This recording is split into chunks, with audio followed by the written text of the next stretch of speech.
Dramang ito ay rated SPG. Striktong patnubay at gabay ng magulang ang kailangan. Maaaring may masiselang tema, lengguwahe, karahasan, sexual, horror o droga na hindi angkop sa mga bata. Natatakot si Lynette para kay Annalyn dahil sa gagawing medical mission sa loob ng city jail kung saan nakakulong si Moira. Ano kaya ang maaaring gawin ni Moira kay Annalyn? Magandang araw at eto na nga tayo sa ating pinakaabangang tagpo sa Abot Kamay na Pangarap. Welcome to my channel. Please don't forget to like, comment, and click the bell button para lagi kayong updated sa aking mga videos. Samantala, sa city jail pagkatapos kausapin ni Giselle at Annalyn si Moira at humingi ito ng paumanhin kay Annalyn dahil wala silang napala kay Moira dahil ang buong akala ni Giselle ay handa na sabihin ni Moira kung sino ang kakampi niya at kung sino-sino ang dapat parusahan sa nangyari sa lolo niya. Naunawaan naman ni Annalyn ang tita Giselle niya pero iba naman ang naging pakay ni Annalyn kay Moira.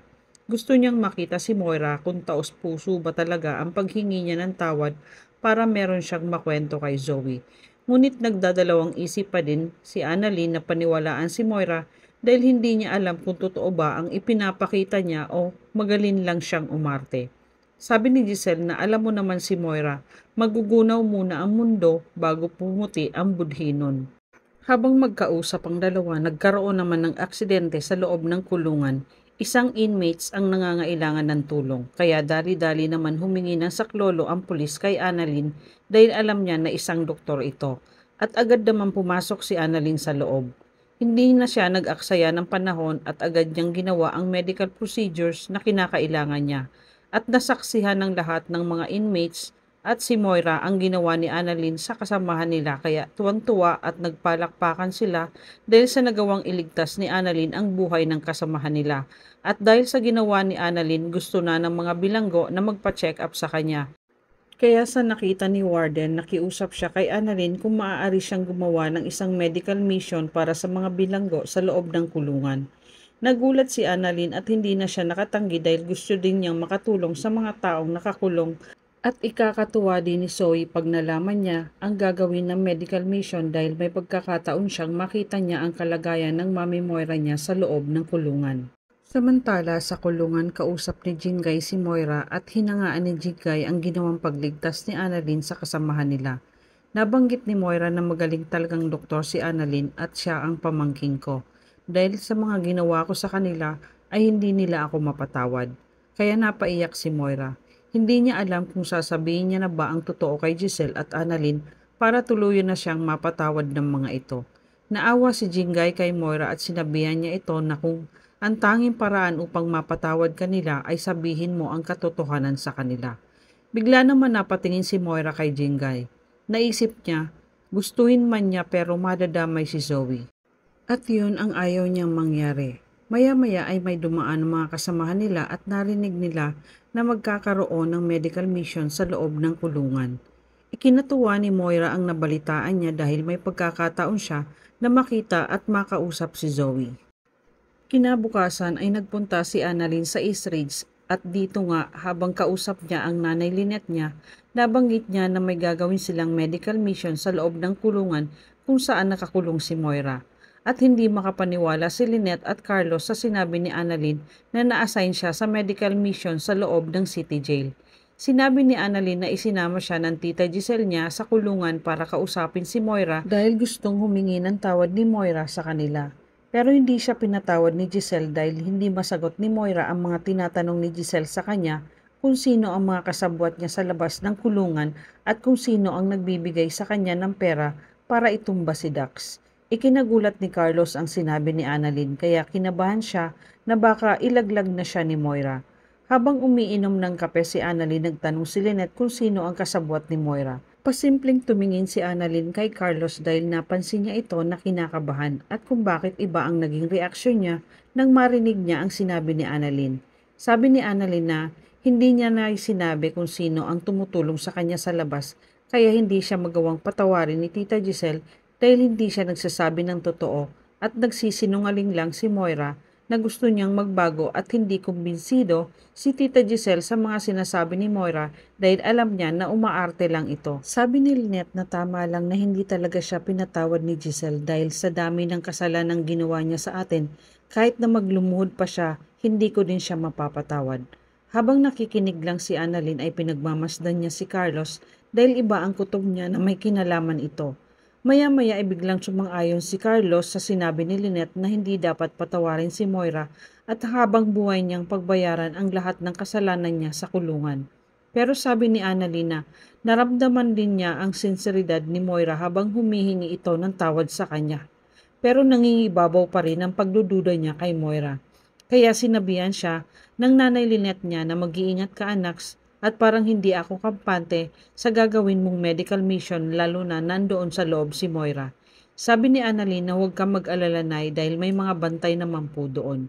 At maya-maya ay nagpaalam na si Annalyn sa kanila dahil mag-duty pa siya sa Apex. Samantala sa Apex Hospital nagsimula nang mag-duty si Annalyn kaya pinuntahan niya si Carla para alamin kung kamusta na siya.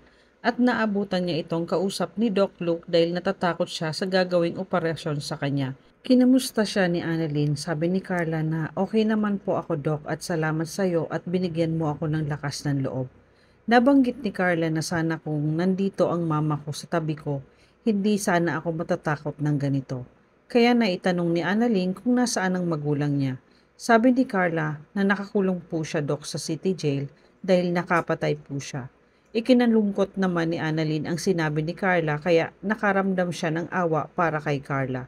Sinabi ni Annalyn na alam mo, magkakaroon kami ng medical mission sa loob ng kulungan sa susunod na araw.